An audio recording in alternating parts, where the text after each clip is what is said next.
अस्सलाम वालेकुम parents, welcome to our new video. आज हम डिस्कस करेंगे कि इसके CSS ऐसे के डूज़ एंड डोंट्स क्या हैं, कि क्या आपने करना है और क्या आपने नहीं करना।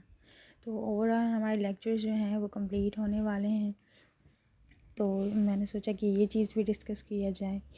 तो डूज़ इसमें क्या है, सबसे पहले जो है use basic word order in English. Basic आपने वर्ड जो है वो यूज़ करना है, जिसमें मैंने पहले भी यूज़ किया कि आपने सिंपल वर्ड्स यूज़ करने हैं। तो बेसिक में से सब्जेक्ट प्लस वर्ब, सब्जेक्ट और वर्ब जो है वो आपने यूज़ करना है। फिर जो है सेंटेंस का जो स्ट्रक्चर होता है बेसिक, उसमें आपने सब्जेक्ट वर्ब और ऑब्जेक्ट, ये सारी चीज़ें जो हैं आपने वो यूज़ करनी। Technology is advancing day by day, तो जिस तरह से टेक्नोलॉजी एडवांस होती जा रही है तो ग्रामरली या कोई ऐसा ऐप आप डाउनलोड कर लें अपने पास, जिससे आपकी जो मिस्टेक्स हैं बेसिक वो भी ख़त्म हो जाएं। तो आप इसमें टाइप करते जाएं, या फिर आपने अपना जो भी आप लिखते हैं उसको ये फ़ोटो क्लिक करके और इसके बाद आपने ऐप में डाल के फिर चेक करना है कि आपकी मिस्टेक्स जो हैं वो क्या निकल रही हैं, यहाँ पर टाइप कर लें। सेकंड नंबर पे use the active voice. Active voice आपने जो है ऐसे में यूज़ करनी है। For the clarity of thoughts use active voice in your writing. जिस तरह से एग्जांपल अगर आप ले लें तो communication gap has been reduce through the technology has reduce communication gap. तो इसमें आपने क्या करना है, एक्टिव वॉइस यूज़ करनी है, जो डायरेक्ट ये कह रहा है कि कम्युनिकेशन गैप की वजह से जो है इसको अवॉइड करना है कि ज़्यादा बड़ा आप सेंटेंस लिखें। फिर आपने सिंपली बता देना है कि टेक्नोलॉजी की वजह से जो है कम्युनिकेशन गैप वो होता है, कम्युनिकेशन में गैप आता है। थर्ड नंबर पे put statement in positive form. हमेशा जो भी आपने ऐसे हो या फिर प्रेसी हो, तो आपने एक तो प्रेसी की तो बात अलग होती है, लेकिन ऐसे की अभी बात कर रहे हैं, तो आपने पॉजिटिव थॉट्स और पॉजिटिव फॉर्म में लिखना है।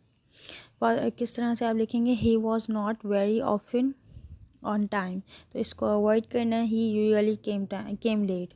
ये सिंपल जो लैंग्वेज है वो कन्वे भी हो रही है और इसमें प्रॉब्लम भी नहीं आ रहा, तो पॉजिटिव थाट है। डूज़ में से फिर जो इफ़ेक्टिव राइटिंग टेक्निक्स हैं वो डिस्कस कर लेते हैं, जिसमें आपने क्या करना है, यूज़ अपोजिटिव्स। ठीक है, अपोजिटिव्स यूज़ करने हैं आपने।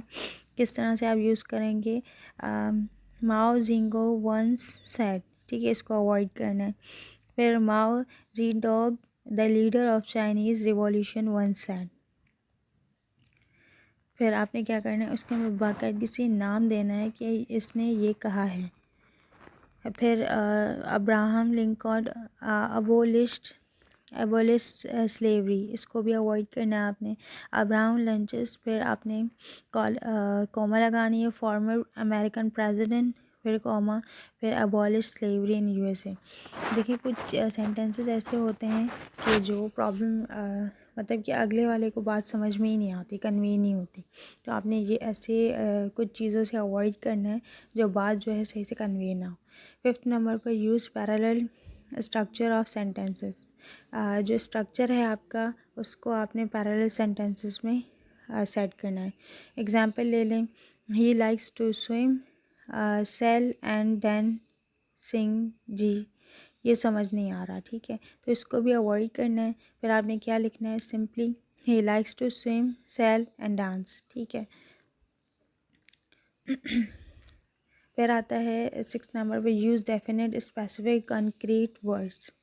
आपने क्या करना है, abstract words refers to intangible qualities, ideas and concepts. जो एब्स्ट्रैक्ट वर्ड्स हैं उनको थोड़ा सा यूज़ करना है, क्योंकि उसमें क्वालिटीज़, आइडियाज़ और कॉन्सेप्ट्स जो हैं वो बहुत ज़्यादा होते हैं उन वर्ड्स में। कॉन्क्रीट वर्ड्स जो हैं refers to tangible qualities of characteristics things we know through our senses, a period of unfavourable weather set in avoid. मतलब कि जो चीज़ें सही ना समझ में आएँ और थोड़ी सी अजीब लगें, तो वो वर्ड्स और वो चीज़ें आपने यूज़ नहीं करनी ऐसे में। एग्ज़ाम्पल देख लेते हैं, it rained every day for a week, तो ये थोड़ा सा चेंज लग रहा है, तो आपने ऐसे वर्ड्स यूज़ नहीं करने, ठीक है। फिर use the orthodox spelling. Orthodox की स्पेलिंग जो है वो यूज़ करनी किस तरह से, in ordinary composition use orthodox spelling such as so that's all for today. Don'ts जो हैं हम सेकंड वीडियो में डिस्कस करेंगे। So if you like our video, then like, share and subscribe our channel, or if you want any question, then you can comment in comment section.